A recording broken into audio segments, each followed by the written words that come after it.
Olá, gente, tudo bom? Aqui é a Rafa Fustan da Mina Comprava Livros e eu já comentei várias vezes, inclusive capítulo a capítulo, sobre a novela Dog do Gumaf Kaderinde, que aqui no Brasil virou Meu Lar, Meu Destino. E eu também fiz já um vídeo lá atrás, na época que a novela passou na Turquia, com um trecho que eu tinha achado da parte da Zeynep com o Mehdi no livro Candak Kiss, que na verdade também é o livro, né, da novela Candak Kiss, A Garota na Janela, com a Burcu Biridi. São duas novelas que eu assisto, tem aqui no canal comentadas, e eu fiz um vlog dos primeiros capítulos, na verdade comentando com vocês o que eu tinha achado. Muita gente sempre me pede para soltar a parte onde traduzida, né? Porque não tem no Brasil, na verdade. No original ele é turco. Ele foi lançado na Espanha, esse livro, que tem disponível em Kindle na Amazon, tá no Kindle, portanto em e-book. E aqui eu vou ler com vocês o capítulo 7, pra gente entender. É enorme esse capítulo, gente. Então, assim, primeiro a gente vai entender a relação da Zeynep com os pais, com a Nermin, que era a mãe dela, com o Ekrem, que era o pai, né, que não era o biológico, e depois a gente vai entrar no que era, como era o Mehdi no livro.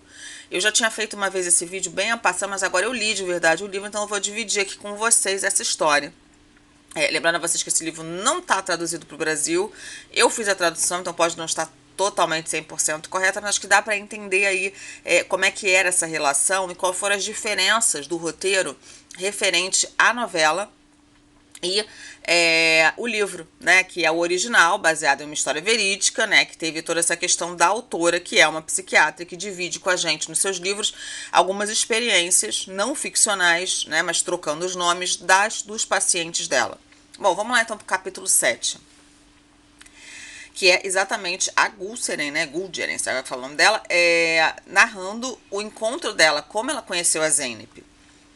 Assim, tenho que atender minha próxima paciente, uma senhora chamada Zeynep, que vem me ver pela primeira vez, se esquecendo que essa é uma instituição médica e estará sentada diante de uma médica. Precisa se sentir suficientemente acomodada para se abrir emocionalmente. Antes de levar os pacientes para a minha consulta, eu dou uma boa olhada ao redor. A consulta tem muitas janelas, consultório na verdade. Assim, as coloco todas em uma fila e as abro da mesma maneira. Endireito as poltronas de veludo vermelho, reponho o que resta das velas acesas desde a manhã. E logo pego o telefone para informar a Tuna que estou pronta. Tuna é assistente dela, secretária da médica, né? Tuna abre a porta, se afasta e deixa Zeynep passar. Eu já estou de pé junto à porta, preparada para recebê-la e acompanhada até o seu assento. Uma mulher jovem com características suaves e sutis e olhos brilhantes, que na verdade não brilham de felicidade. Carrega um casaco grande de cor bege e um lenço colorido enrolado na cabeça como se usa um turbante. Quando ela me dá a mão, sorri nervosa. Olha para o quarto para a sala, né? Olha os quadros que estão pendurados na parede e observa as lâmpadas. Logo ela diz: seu espaço é como o que eu imaginava após ler seus livros. Bom, esse pelo menos é um bom começo. Me ajuda muito a fazer meu trabalho se meus pacientes tiverem lido meus livros anteriormente, porque geralmente escrevo muito sobre mim e ao lê-los, frequentemente acredito que me conhecem um pouco melhor e se sentem mais próximos a mim. Os ajuda a falar com mais liberdade. Também me sinto mais próxima deles quando me dizem que já leram meus livros, curiosamente, como se já os tivera conhecido antes em algum lugar do passado. Lhe pergunto se deseja tomar alguma coisa. A princípio ela diz que não, mas logo me pede um chá. Tuna nos traz 2 chás e se vai. Dona Zeynep começa então a falar antes que eu tenha a chance de fazer uma pergunta. Tenho tantos problemas, Dona Gulseren, que não sei por onde começar. Até o momento não os contei a ninguém. Bem dizer, não são o tipo de coisas que se saem contando por aí, mas é que ultimamente eu tenho me sentido muito mal. Não sei o que fazer, nem sei como sair desse mato. Desta maneira, como último recurso, eu vim até aqui para falar com você na esperança que possa me mostrar esse caminho. Bom, você tomou a decisão correta, Zeynep. Eu prefiro que me chame somente de Zeynep, que ela chamou de Dona anteriormente. Claro, pode continuar, Zeynep, que te estou escutando. Bom, doutora, talvez eu devesse começar por lhe contar coisas anteriores de minha vida, já que a minha vida não foi assim tão convencional. Tem sido bastante peculiar, com algo que saiu de um filme. Realmente não sei como eu cheguei onde estou. Ela respira profundamente e parece que está a ponto de chorar. Algo de seu passado a perturba claramente. Quando a observo com mais atenção, vejo algo bem peculiar nela, mas ainda não posso precisar o quê. Sua aparência e suas roupas me lembram de uma dona de casa bem mais simples e nada excepcional. Porém, há algo em seus olhos que me dizem que ela teve uma ótima educação e que tem uma profissão de respeito. Venho de uma família muito pobre. Meu pai era pedreiro em uma construção e minha mãe limpava a casa das pessoas. Sou a mais nova de 3 irmãos. Tenho um irmão e uma irmã. Meu irmão Renz era um estudante muito bom, mas meu pai queria que ele trabalhasse e que ajudasse a manter a família. Como era o seu pai? Nem queira saber. Era um sem vergonha de primeira linha. Passava o dia trabalhando nas obras e ao final do trabalho guardava as ferramentas e ia gastar tudo o que ganhava em um bar. Era minha mãe quem mantinha nossa casa de pé. Por quase nada, quando meu pai chegava em casa, armava um escândalo se a minha mãe se atrevesse a abrir a boca. Lhe dava uma surra e logo em seguida começava a bater na gente. A maioria das brigas em nossa casa se davam porque minha mãe queria que seu filho tivesse educação e dizia ao meu pai que era ela quem pagaria seus estudos e ela não queria que ele o abandonasse. Mas quando ela dizia isso, meu pai se irritava ainda mais, quebrava quase tudo que tinha dentro da casa, depois se virava contra Renzi e o culpava por tudo isso. No final, Renzi teve que começar a trabalhar com meu pai nas obras, mas também se matriculou em aulas noturnas para poder terminar a escola e obter o diploma do ensino médio. Era um garoto inteligente que não queria ser como nosso pai, um homem sem escrúpulos que nem sequer lhe dava dinheiro ao próprio filho para pegar um ônibus que fosse. O pobre garoto terminava de trabalhar e em seguida caminhava quilômetros para chegar até a escola. Eu, por outro lado, era muito nova naquela época e era minha irmã que se encarregava da casa. Ela só tinha 10 anos. Terminava a escola e se colocava a fazer todas as tarefas domésticas da casa. Te deixavam com frequência sozinha em casa? Muitas vezes. Quem estaria ali para cuidar de mim? Minha mãe saía de casa e ia trabalhar na primeira hora da manhã. Renzi ficava com nosso pai, enquanto Gulbin ia para a escola. Eu estava tão assustada sozinha que ficava sentada junto à janela durante horas esperando que ela voltasse. E que idade você tinha nessa época? Não sei. Acho que uns 2 ou 3 anos. Saíam de casa e fechavam as portas. Me deixavam com algo para comer e um prato, mas isso era tudo. Quando minha irmã voltava para casa, eu ficava tão feliz que nem podia acreditar. Não me separava dela. Ela também era pequena, mas já estava na escola primária e nós tínhamos outras coisas para nos cuidar. De toda maneira, depois de um tempo, nosso Renzi caiu doente. Primeiro disseram que era pneumonia, depois que era tuberculose. Ele esteve no hospital por meses, sozinho a maior parte do tempo. Não havia ninguém com ele. Mamãe o visitava depois do trabalho sempre que podia. Lhe levava algo de comer da nossa casa. Renzi morreu quando eu tinha apenas 5 anos. Lembro que minha mãe agarrou a gente e gritou o nome dele por horas. A relação dos meus pais rachou depois disso. Minha mãe passou a gritar com meu pai e dizer a ele que a culpa da morte do meu irmão era dele, o que o fazia ficar ainda mais nervoso, e ele respondia: não culpe a mim, se o tempo para ele acabou, não podíamos fazer nada. Com isso, claramente seguiram mais briga, mais gritos e mais caos. Finalmente, após essa época, e por causa da morte de Renzi, minha mãe decidiu se separar. Ela disse: eu sou a que traz dinheiro para casa, não precisamos de você. E sua mãe tinha algum parente? Sim, mas todos estavam afastados no interior. Não tínhamos a ninguém em Istambul. Se tivéssemos voltado ao interior, teríamos morrido de fome. Meu pai sabia disso. Ele era um homem incrivelmente possessivo e quando a mamãe lhe abandonou, as coisas pioraram muito. Ele pegou uma faca na cozinha e ameaçou matar a todos nós se fôssemos embora. Lembro de ter gritado com toda a força do meu pulmão durante esse incidente em particular. Que tipo de pai era esse? Um homem que deveria amar e proteger sua família? Este é o mundo em que Zeynep nasceu. Um mundo que para ela sempre foi muito perigoso, malvado, cruel e injusto. Quanto mais ela se lembra daqueles dias, mais ela vai apagando a luz que via em seus olhos quando entrou pela primeira vez na sala. Deve ser um momento muito difícil. Doutora, foi o mais difícil. Foi um verdadeiro pesadelo. Tinha vezes que a gente passava o dia na cama com medo de nos levantarmos pelo que o nosso pai poderia fazer conosco. Minha mãe não queria mais esse casamento, porque considerava o meu pai responsável pela morte do seu filho. Mas nos dizia que tinha medo de que ele fizesse algo, que nos colocasse em perigo se ela tentasse fugir. E sua irmã estava estudando nesse momento? Nossa mãe estava tão assustada que a enviou até a escola. Eu também ia para a escola, mas ao final minha irmã teve que abandonar porque não era mais possível estudar. Ela não parava de tirar notas ruins. Nos boletins isso colocava meu pai furioso. Ele a pegava pelo ar e a golpeava na cabeça contra o chão, gritando por todo o dinheiro que se gastava com sua educação. Então ela se casou e saiu de casa antes de completar 18 anos. E como ela está agora? Como acha? Está um desastre. Não queria se casar, só queria sair de casa. Assim se casou com o primeiro cara que apareceu. Mas ele também vinha de uma família muito pobre. Quando se foi minha irmã, eu fui a única que sobrou naquela casa. Quando terminei o ensino fundamental, meu pai me tirou da escola. Enviamos os outros para a escola e olha o que aconteceu. Não era bom para eles, nem vai ser bom para os outros. A leve para o seu trabalho e a ponha para trabalhar. Quem sabe talvez ela adquira alguma habilidade que seja útil, ele disse à minha mãe. Dessa vez, minha mãe não se opôs. Meu pai lhe jogava a culpa de que minha irmã tinha saído de casa. Você enviou para a escola e foi lá que ela encontrou esse garoto. Se ela tivesse ficado em casa, não teria sujado meu nome por toda a vizinhança dessa maneira. Ela segue fechando os olhos enquanto fala, como se quisera voltar a esses dias, porém há algo de errado com a história que conta.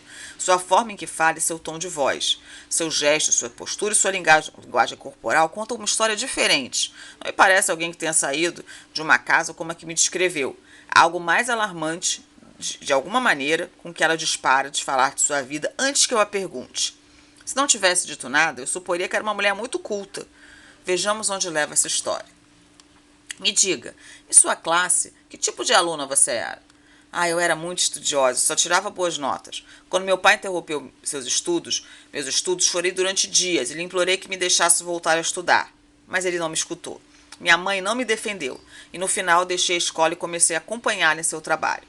Ela fazia faxina em uma casa, de um rico casal de meia-idade, mas sem filhos. O marido era um burocrata de alto escalão. A mulher trabalhava, mas teve que deixar o trabalho por problemas de saúde. E o que ela tinha? Tinha artrite reumática e não melhorava. Com o tempo, começou a se encurvar e suas articulações se inflamavam dolorosamente. Artrite reumática. Ela disse com a clareza e a precisão de uma profissional de saúde. Quando íamos lá, minha mãe se encarregava das tarefas domésticas e eu ajudava a senhora Nermin.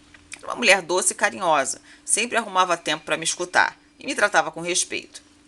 Deve ser estranho para ela quando a levam a sério, quando a ninguém em sua vida até então tinha se preocupado em escutá-lo. Te contei que meu pai não deixava ir à escola, ainda que eu desesperadamente quisesse estudar. Ela me perguntou se eu seguisse estudando o que gostaria de ser e eu disse que queria ser advogada. Muitas crianças que a vida tratou injustamente querem ser advogadas quando crescem. Bom para eles. Um dia, ela se virou para mim e perguntou: por que não vir a nossa filha? Podemos obter consentimento de seus pais, preparar os papéis e logo poderá vir a viver aqui com a gente. Deixarei a escola, pode me fazer companhia aqui em casa. Mas que sugestão maravilhosa! Como se sentiu? O que lhe disse? Ela fica em silêncio. De novo fecha os olhos e pensa no que sentiu. Talvez ninguém tenha lhe feito essa pergunta antes. Não sei. Estava muito feliz, mas ao mesmo tempo tinha muito medo. Imagina você passar de sua modesta e improvisada casa em um dos bairros mais pobres a um enorme apartamento luxuoso em um condomínio. E não somente para ser uma empregada daquela casa, mas sim a filha daquela família. Corri até minha mãe e lhe disse que a senhora queria falar com ela. Quando a senhora Nermine fez a oferta, minha mãe ficou sem palavras e disse que falaria com meu pai. No caminho para casa, apenas pudemos conter nossa emoção. Mas eu e minha mãe dividimos a mesma ansiedade. Quando meu pai chegou em casa essa noite, nós não lhe dissemos imediatamente porque ele estava bêbado e não sabíamos como ele reagiria. Decidimos consultá-lo já quando ele estava no travesseiro. Apenas fiquei de olho por segurança, como pode imaginar. Porém, quando eu acordei na manhã seguinte, meu pai estava saltando de alegria. Vem aqui, minha filha, vem aqui, ele disse, fazendo sinais para que eu chegasse perto. Era a primeira vez que ele se dirigia a mim como minha filha. As lágrimas escorriam por seu rosto. Não pude evitar me sentir triste, pensando em meu pai. E quando criança, eu lembro que pensava que todos os pais eram como o meu, que sempre tinham uma palavra doce para seus filhos, que os tratavam com o mesmo respeito com que se tratavam os adultos, que se alegravam em escutá-los durante horas, que lhe levavam chocolates e guloseimas à noite. Todos alegres, lindos e honrados cavalheiros, que vestiam trajes elegantes azul marinho. Ele estava eufórico e disse para minha mãe que tínhamos ganho na loteria. Quando ele disse isso, minha mãe também começou a chorar. Nesse mesmo dia, arrumaram uma mala pequena com minhas poucas roupas puídas, minha velha mochila escolar e um par de sapatos, e nós fomos à casa da senhora Nermin. Quando ela nos viu de pé na porta, eu com a minha malinha, se deu conta de que tínhamos aceitado a oferta. Acompanhou minha mãe para o outro lado, se sentou com ela e lhe disse: senhora Sackner, agora ela é filha dessa casa. Como vem aqui quase diariamente, a verá e falará com ela quase sempre que o desejar. E, por favor, pegue o conteúdo dessa mala e dê a alguém que a queira. Sua filha não precisará de nada disso aqui. Minha mãe beijou a senhora Nermin na mão e disse: agora ela está em suas mãos. E isso foi tudo. Esse mesmo dia, a senhora Nermin me levou para fazer compras e me deu tudo o que precisava. Compramos tanto que nem podíamos levar até em casa. Assim que seu marido, o senhor Ecrem, chegou, nos enviou um carro. Um dos quartos do seu apartamento ela reservou somente para mim. A senhora Nermin falou com as escolas locais na mesma semana. Me compraram móveis novos para o meu quarto e em poucos dias eu já estaria começando, ainda que um pouco tarde, o segundo ano da escola. Devia ser como um sonho esse tipo de coisa que somente vemos nos filmes. Me pergunto como isso pode afetar uma menina da cidade. Como isso te fez sentir, Zene? Uma mudança tão repentina e drástica assim em sua vida? Ah, durante muito tempo eu tive medo que tudo for um sonho, que me acordaria e eu estaria na antiga casa do bairro que morava com meu pai, sempre me chamando aos gritos. A forma como essa nova família havia preparado e decorado meu quarto, eu nunca tinha visto nada igual. Estrados brancos como a neve, colchas com os detalhes mais delicados, travesseiros de plumas leves, uma escrivaninha branca, uma lâmpada de estúdio, um monte de cadernos de todos os tamanhos, canetas, lápis, tintas, pincéis, roupas bonitas no armário, meias brancas e limpas e muitos pares de sapatos maravilhosos. Lembro de tê-los experimentado um a um e de tê-los abraçado e acariciado. E você não imagina as camisolas que me compraram, tão coloridas com belas estampas florais e os mais bonitos animais nelas. Estava matriculada em uma escola de crianças ricas. Quando ia à escola pela manhã, meus novos pais colocavam dinheiro em meus bolsos diariamente. Um ônibus escolar me buscava todas as manhãs e me deixava em casa à tarde. E quando chegava em casa, haviam pratos com tortas e bolos caseiros, todos feitos pela minha mãe. Nossa, a casa era impecável, e a senhora Nermin me recebia com um grande sorriso e um abraço. O senhor Ecrem voltava a casa pela tarde, mas não haviam discussões ou brigas ali. Não me faltava nada, era incrível. Durante muito tempo senti que estava sonhando. Não estava acostumada a uma vida assim. No início eu tinha medo que tudo se acabasse. Eu comia tanto que me doía o estômago. E não somente isso, eu escondia comida em meu quarto para poder comer depois. Inocência infantil. Mas então a senhora Nermin me explicou toda a situação e mandou colocar uma pequena geladeira no meu quarto, que ela mantinha sempre abastecida para mim. Me disseram que o conteúdo da geladeira era todo meu e que quando acabasse o reporiam. Não precisa se apressar nem se assustar, come o quanto quiser, me disse. Vejo quão mal me comportei e a quem eu poderia contar tudo isso. Quem iria acreditar? Você vê o lugar certo, Zênipe. E o está dizendo a pessoa certa. Não vou lhe julgar como você está se julgando. Você era somente uma criança, e para uma criança que nunca tinha visto tanta fartura, esse comportamento era perfeitamente natural, não acha? De verdade? Acho que sim. Não sei. Me sinto tão envergonhada por isso. Seus novos pais tampouco te julgaram ou te condenaram. Eles te conheciam. No início eu tinha vergonha de comer a comida que me davam. Não sabia o que se passava quando mudei para aquela casa. Mas pouco a pouco fui me acostumando a eles e eles a mim. De modo que em um ano eu já era a melhor aluna da escola e também comecei a comer tudo o que comia minha nova família. Bom, mais precisamente o que minha mãe comia. Sua mãe seguia trabalhando em casa? Ah, sim, ela já estava ali o tempo todo, nos preparava o café da manhã e outra vez que eu tomava, ela me ajudava a trocar de roupas e me acompanhava até o ônibus da escola. Minha mãe passava o dia inteiro limpando, esfregando, varrendo a casa. Ficava esgotada. Quem sabe o que fazia meu pai quando ela chegava em casa à noite? É certo que comia em minha casa nova, mas às vezes eu mal podia desfrutar da comida porque me preocupava com meus pais. De modo que um ano depois, ou mais ou menos, meu pai, ao ver que havia me instalado de verdade, chamou o senhor Ecrem à porta e disse que tinha dívidas e necessitava de dinheiro. O senhor Ecrem disse que o encontraria em outro local e arrumou um emprego ao meu pai. Agora ele ganharia um pouco mais e por isso se mudaram da nossa casa antiga para uma maior. Mas agora minha mãe me olhava com uma raiva cada vez que nos víamos na casa.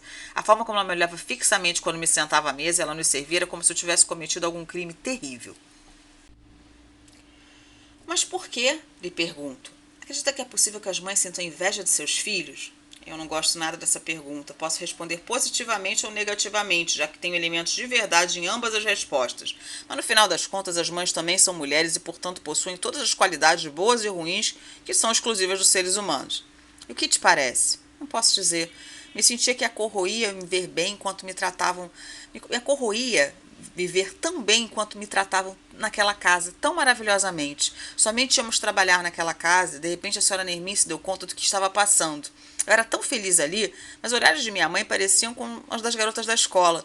A senhora Nermin sempre sorria como uma verdadeira mãe quando ia falar com os professores que elogiavam meus trabalhos. Eu comprava presente como recompensa por todo o meu esforço na escola. Parece uma boa mulher.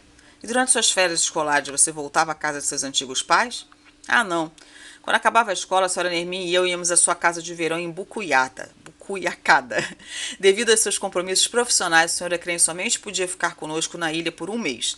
Assim, minha mãe seguia limpando seu apartamento. Quando o senhor Ecrem vinha ficar conosco em Istambul, minha mãe voltava para sua comunidade. A senhora Gulgeren, eu fui muito abençoada por eles. A forma com que ele cuidava de mim, eu mal sabia a sorte que tinha. Por que diz isso? Te explico. O senhor Ecrem se aposentou no ano em que eu acabei o segundo ano da escola e a família decidiu se mudar para Istambul. E onde viviam até então? Em Ankara. Estava angustiada porque sentia que ia deixar minha verdadeira família para sempre. Na realidade, não me importava de não ver mais meu pai, mas me preocupava por minha mãe e pelo que poderia lhe acontecer. Mas ela não me parecia nada preocupada. Como tinham trabalhado há muito tempo para a senhora Nermin por anos, ela lhe pagou uma boa indenização. Ela recebeu tanto dinheiro que estava tão encantada, dizendo que não precisava mais voltar a trabalhar. Nem sequer veio se despedir de mim quando nos fomos. No final, nos instalamos em uma casa em moda, em Istambul. Mas seguíamos passando os verões em Burko Yada. Com o tempo, passei a esquecer um pouco minha antiga família. A senhora Nermin e o senhor Ekrem eram agora minha família. Não teve mais nenhum contato com sua família biológica? Não, eu tinha. Eu os ligava todo o tempo e perguntava por eles. Mas toda vez que nos falava, minha mãe só reclamava do meu pai, minha irmã mais velha se queixava das surras que o marido dela lhe dava, e meu pai só me chamava para pedir dinheiro. Claro que eu não tinha, né? Assim, eu pedia que ele falasse com a senhora Nermin. Às vezes ele ligava para o senhor Ekrem para lhe pedir dinheiro também. As constantes queixas e reclamações eram exaustivas. De toda maneira, terminei o ensino médio e comecei a faculdade. Como lhe disse antes, a senhora Nermin era como uma mãe. Se preocupava comigo e sempre era muito carinhosa. Sabia do que eu precisava antes mesmo de eu pedir a ela. E sempre se assegurava de que tivesse o que precisava. Eu gostava de ficar em casa com ela. Sempre sentávamos juntas como uma mãe e uma filha e falávamos de tudo debaixo do sol. Na faculdade, eu tinha me apaixonado por um cara chamado Faruk. Com a senhora Nermin, eu podia falar abertamente sobre ele. Se eu precisasse ir a algum lugar, eu tinha um carro para me levar e um motorista para me buscar. A senhora Nermin conheceu o Faruk e lhe tratou com bastante carinho. E sua outra família sabia dele? De maneira alguma. Raramente se importava em me perguntar como eu estava, ou o que estava fazendo, ou o que tinha feito. A única coisa que se importava era com o dinheiro. Me envergonhava diante de todo mundo por isso. Minha mãe já nem conhecia mais como a minha mãe que eu tinha conhecido. O fato que eu vivia com tanta fartura era algo cravado em sua espinha nas costas. E cada vez que me chamava, dizia algo para me ferir. No fim, finalmente me graduei em Direito. Você se formou em Direito? Sim. Por que não disse desde o início? Estou te olhando tentando entender desde que entrou por aqui. Aposto que está pensando, olha o estado dessa mulher, estudou tanto para estar esse desastre. Às vezes posso ler a mente de meus pacientes, mas outras são eles que leem a minha. É quase isso mesmo que eu estava pensando. Pois temo que sim. O que se passou, Zeynep? Não sei se vou ou volto de verdade. Por quê? O que aconteceu? Ah, se soubesse, tudo está funcionando. Deus me deu essa oportunidade, mas eu a desperdicei. Estúpida, estúpida que sou. Mas que diabos teria se passado? Tudo parecia estar indo tão bem, a vida dela mudou para melhor. O que aconteceu, Zeynep? Lhe pergunto novamente. No ano em que me graduei, Faruk foi servir no exército. Pensamos em nos casar quando ele voltasse. A senhora Nermin pegou o telefone e deu a notícia à minha família da maneira mais doce. Uma garota encantadora, e se Deus quiser se casarão quando ele tiver terminado o serviço militar. Daqui a pouco, o Zeynep também começa a trabalhar. Se quiserem, podem investigar sobre Faruk e seus antecedentes. Assim que ele voltar, ele e sua família irão pedir a mão dela em casamento. Não sei o que aconteceu, mas seja o que for, foi depois. Meu pai se colocou a mil. Reclamou com a senhora Nermin e com o senhor Ekrem, lhe perguntando quem diabos eles achavam que eram para dar a minha mão sem consultar meus verdadeiros pais.